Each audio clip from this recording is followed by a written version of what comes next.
que en las últimas 24 horas nuestro sistema ha mostrado una gran capacidad de recuperación y mostró ser uno de los más avanzados del mundo, algo que se está reconociendo por parte de expertos y también de organismos internacionales. Lo que ha demostrado también España al mundo entero y a sí misma en estas últimas 24 horas de crisis es que tiene una población admirable. Pues escuchando al presidente del Gobierno todavía no les podemos explicar, no les podemos contar qué ha pasado o por qué ha pasado lo que ha pasado. Tercera comparecencia esta tarde, este mediodía, del presidente del Gobierno, en la que, como decíamos, ha mirado ya hacia otro lado. Esta misma tarde se ha reunido con las compañías a las que ya ha comenzado a señalar como responsables de un problema que se produjo por algo que todavía desconoce, pero de la que el presidente ya ve responsables, por supuesto, muy lejos de la Moncloa. Querido Julio César Herrero, bienvenido, buenas noches. ¿Qué tal? Muy buenas noches. ¿A qué se debe esa sonrisa? Es que es todo tan divertido. A ver, no es divertido. Es divertido para mí, para estas cosas en las que me entretengo. Para la gente normal y con dos dedos de frente no es nada divertido. Pero uno no se asombra, no pierde la capacidad de sorpresa como el presidente del Gobierno. Tú eres experto y además muy bueno en comunicación política. Si nos centramos primero, por ir casi en orden cronológico, si nos centramos primero en lo que ocurrió ayer, esas 6 primeras horas de ausencia total de explicaciones, ¿eso lo consideras que es un acierto o un error? Es un fracaso y es un error. El problema es que es un error de manual. No es que sea un error de un libro especializado, es un error de manual. Lo que hizo ayer es lo que no se debe hacer. Resulta llamativo que con tantísimos asesores, e imagino, hay algunos de ellos que incluso me consta que están dando clases en másters de comunicación política y de marketing electoral. En todos esos másters, de los que imagino que muchos de los asesores habrán tenido que cursar y algunos incluso dan clase, hay un módulo sistemáticamente que es el de comunicación de crisis y gestión de la comunicación de crisis. Bien, sin necesidad de haber ido a la clase de esos módulos, simplemente viendo los puntos en los que se estructura el módulo de gestión de la comunicación de crisis, ya habría sido suficiente para hacer las cosas mejor que lo que se hicieron ayer. Porque es que falló todo de libro. No es posible que un presidente de gobierno, no es posible que una crisis de estas dimensiones, el portavoz que decide el gobierno, que en este caso va a ser el presidente, que seguramente no es el que mejor perfil tenga a la hora de transmitir credibilidad, pero dada la envergadura de la crisis, es él quien tiene que dar la cara, que comparezca 5 horas y media para no contar nada más que consejos de sentido común. Para eso compareces 1 hora después y ya siendo generoso, porque la propia estructura del Estado te permite saber qué es lo que está pasando en ese momento y cuáles son las comunidades afectadas. Es la información básica que tienes que salir a contar.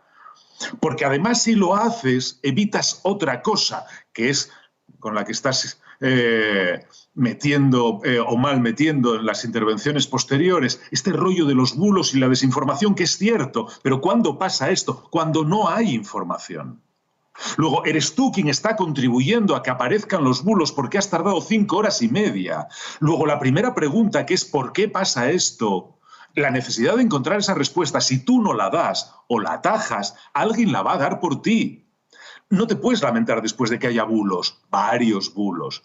Si me vas a contar lo que está pasando, con 1 hora es más que suficiente. Además, a nivel de presidencia de gobierno, o debería haber unos protocolos para situaciones que son, si no probables, sí posibles, y que la maquinaria empiece a andar en el momento que se producen. Una catástrofe por cuestiones atmosféricas, un apagón, del que por cierto no es la primera vez que se habla, un accidente múltiple.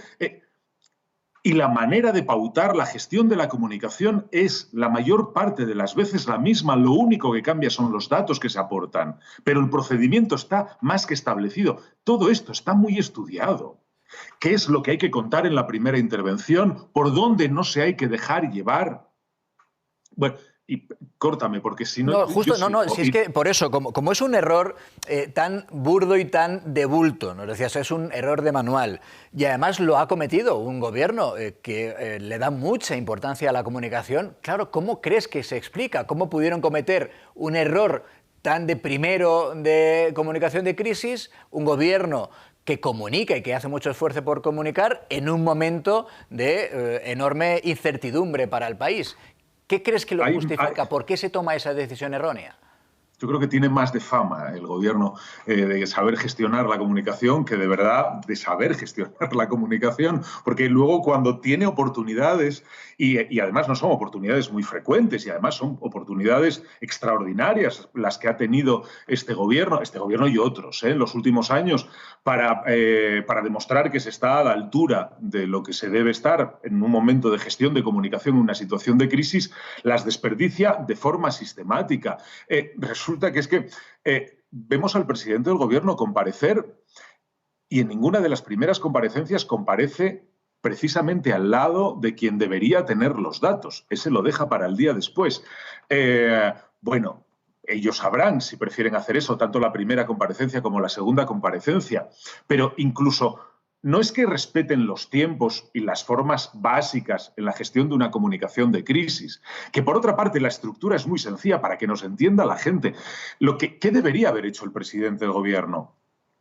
En primer lugar, no dejar pasar 5 horas y media, salir una hora después, teniendo en cuenta que tienes el CNI, que tienes a la policía, las fuerzas y cuerpos de seguridad del Estado, que tienes delegación de gobierno, que tienes toda la estructura del Estado, sabes lo que está pasando en cada uno de los lugares, por lo menos a grandes rasgos. Bien, sales, cuentas lo que está pasando hasta donde sepas. En segundo lugar, si no sabes cuáles son las causas de lo que está ocurriendo, reconoces que no se saben las causas, que acaba de ocurrir hace una hora y que se está trabajando en averiguar las causas. Y además añades quiénes están trabajando en identificar las causas. Y pones nombres, apellidos y responsabilidades al grupo de trabajo que está trabajando en eso. Después de hablarme de las causas, me cuentas cuáles son las consecuencias, cuáles son las poblaciones afectadas, de qué comunidades, a qué nivel y si hay que lamentar alguna tragedia humana o no. Y además me cuentas después cuáles son los dispositivos que el gobierno o que el Estado va a poner al frente de la gestión de esta situación en cada uno de los lugares en donde esté habiendo problemas. ¿Cuáles son las dotaciones, las brigadas, las divisiones, los equipos de trabajo y qué van a hacer? Y después me cuentas los consejos básicos que hay que tener en cuenta cuando ocurre algo así, ya sea un apagón, ya sea una catástrofe medioambiental, consejos básicos, insisto, muchos de sentido común, y me dices cuál va a ser el plan de información, cuándo te voy a ver contándome más cosas y cuáles son los únicos canales de los que se debería fiar la población. Pues la mayor parte de esas cosas, Julio César, no ocurrieron ni 6 horas después, ni han ocurrido día y medio después tampoco. Y es que además día y medio después... Es que ni siquiera se repara en el argumentario porque el presidente del gobierno en las intervenciones entra a saco con el debate sobre si las nucleares habrían resuelto o no esto. Tú no puedes entrar en ese debate, entre otras cosas porque puedes tener sospecha de que sí o no, pero no la certeza, porque solo la certeza la puedes tener en el momento que sepas cuál es la causa. Entonces me podrás decir si las nucleares hubieran servido o no, pero estás reconociendo que no sabes la causa. Luego no me puedes hablar de qué habría resuelto o qué no habría resuelto algo de lo que no sabes. ¿Está tratando de desviar la atención hacia ese otro debate, el de las nucleares?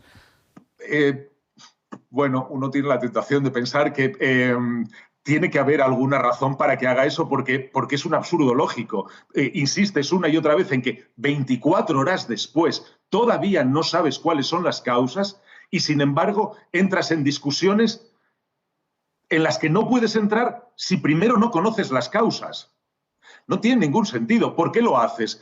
En fin, no parece que el presidente sea un tipo ilógico, así que imagino que tiene que haber alguna otra razón.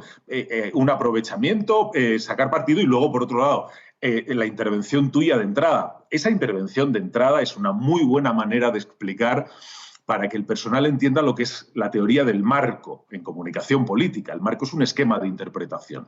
Cuando la mayor parte del país está preguntándose cómo ha podido ocurrir esto en un país que se dice del primer mundo, cómo puede estar ocurriendo esta falta de información y tan mal dada, pasadas 24 horas, sin embargo, el esquema en el que el gobierno quiere que interpretemos esto es en un extraordinario ejercicio de solidaridad, muy buena gente la que hay en este país y una capacidad de recuperación que reconocen a nivel mundial. ¿No es fascinante? Todavía le tenemos que dar las gracias, efectivamente, porque se produjera ese apagón.